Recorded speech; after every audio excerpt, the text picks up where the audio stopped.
कि धर्म का फल क्या है, हम धर्म क्यों करें। आज आप इतना बड़ा कथा का आयोजन करवा रहे हो, क्या चाहिए आपको उसके बदले में? धर्म का ही काम चाहिए क्या?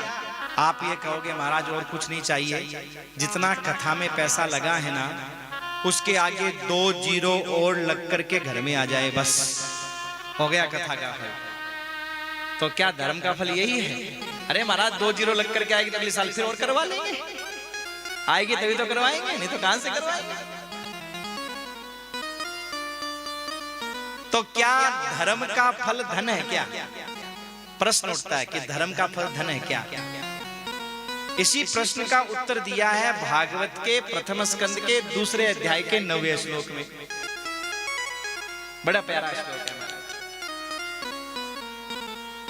सूत जी महाराज कहते हैं, हे शौनकादि महात्माओं, धर्म का फल क्या है सुनो।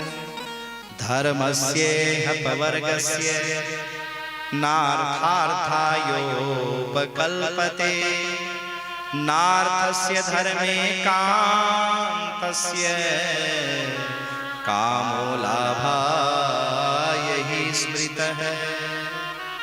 धर्म का फल धन नहीं है। अरे धन तो उनके यहाँ ज्यादा आता है जो 1 रुपया का दान नहीं करते, 1 रुपया का धर्म नहीं करते। मेरे भाई, बोतल सोतल वालों के ज्यादा धन आता है। धर्म का फल धन नहीं है। फिर बोले धर्म का फल क्या? बोले धर्मस्य अपवर्गस्य, धर्म का फल है अपवर्ग की प्राप्ति। अब आप कहोगे महाराज ये अपवर्ग क्या है? अरे भैया अपवर्ग उसे कहते हैं जहां पवर्ग नहीं हो। अब ये पवर्ग क्या है? तो देखो पवर्ग में 5 अक्षर होते हैं, अगर आपने हिंदी पढ़ी हो तो। पवर्ग में 5 अक्षर होते हैं, बताओ कौन कौन से? मालूम है कि नहीं है? अंग्रेजी पढ़ने वालों को नहीं मालूम है, हिंदी वाले जानते हैं। पवर्ग में 5 अक्षर होते हैं, पे, फे, बे, भे और मैं। ये पवर्ग है। और जहां इन 5 चीजों का भय नहीं हो, 5 अक्षरों का भय नहीं हो, उसे कहते हैं अपवर्ग। और विस्तार से सुनो। पैमाने पतन, फैमाने फलासा, बैमाने बंधन, भयमाने भय और मैमाने मृत्यु। ये 5, जहां 5 का भय नहीं हो वो अपवर्ग कहा जाता है। और सजनों, अपवर्ग शब्द सुंदरकांड में भी आता है, अगर आपने सुंदरकांड पढ़ा हो। तात स्वर्ग अपवर्ग सुख धरिये तुला एक अंग तुलनताई सकल मिली जो सुख लव सत्संग। उसी अपवर्ग की चर्चा की गई है। धर्म का फल माने अपवर्ग की प्राप्ति, अपवर्ग माने मोक्ष। यानी मोक्ष हो जाने के बाद में पतन नहीं होता, मोक्ष हो जाने के बाद में कोई फल की इच्छा नहीं रहती, मोक्ष हो जाने के बाद में किसी प्रकार का बंधन नहीं होता, मोक्ष हो जाने के बाद में कोई भय नहीं होता, और मोक्ष हो जाने के बाद में मृत्यु नहीं होती। इसलिए अपवर्ग कहते हैं।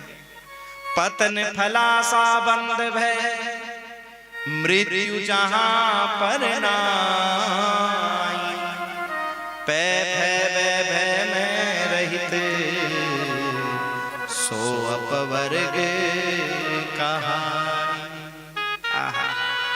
पर हमारे भोले बाबा के पास में ये 5 हैं। पैमाने पार्वती, फैमाने फणी सांप, बैमाने बालेंदु चंद्रमा, और भैमाने भस्म, और मैमाने मंदाकिनी। 5 रखते हैं भोले बाबा। पार्वती फणी बालेंदु भस्म मंदाकिनी तथा पवर्ग सहितो देव अपवर्ग फलप्रदः। वो परमात्मा पवर्ग के साथ रहते हुए अपवर्ग का फल प्रदान करते हैं। बोलो शंकर भगवान की जय हो। पवर्ग के साथ में रहते हुए अपवर्ग का फल प्रदान करते हैं भोले बाबा। बहुत सुंदर महाराज। धर्म का फल है अपवर्ग की प्राप्ति, ना कि धन की प्राप्ति। इसलिए कोई भी धर्म का काम करो ना सजनों, कोई भी धर्म का काम करो तो उस धर्म के काम के बदले में भगवान से यही कहना, हे प्रभु हमें अपने चरणों में स्थान दे दो, बस और कुछ नहीं चाहिए। मुझे चरणों में बसा ले। क्या कहोगे?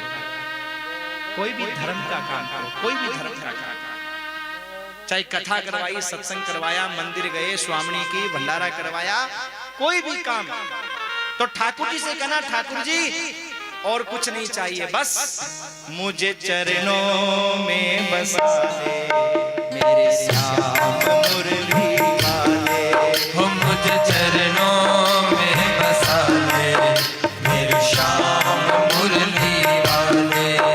है श्वास श्वास पे तेरा, श्वास में तेरा, बस नाम मुरली वाले। मुझे चरणों में बसा ले मेरे श्याम मुरली वाले। मुझे चरणों में बसा ले मेरे श्याम मुरली वाले।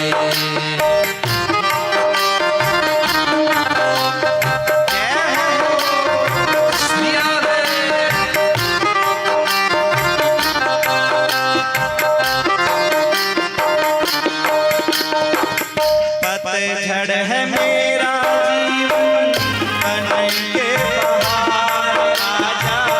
पतझड़ है मेरा जीवन बन के बहार आजा। सुन ले पुकार गाना बस एक बार आजा। सुन ले पुकार गाना बस एक बार आजा। पतझड़ है मेरा जीवन सुन के पुकार आजा। पतझड़ है मेरा जीवन बन के बहार आजा। सुन ले पुकार गाना बस एक बार आजा। सुन ले पुकार गाना बस एक बार आजा। तुम ही सुबह और तुम ही, तुम ही सुबह और तुम ही, ओ श्याम मुरली वाले। मुझे चरणों में बसा ले मेरे श्याम। मुरली वाले। हर भजन का फल, हर किए हुए कर्म का फल ठाकुर जी से एक ही मांगना कि मुझे चरणों में बसा ले मेरे श्याम मुरली। ये धर्म का फल बताया हमारे पास।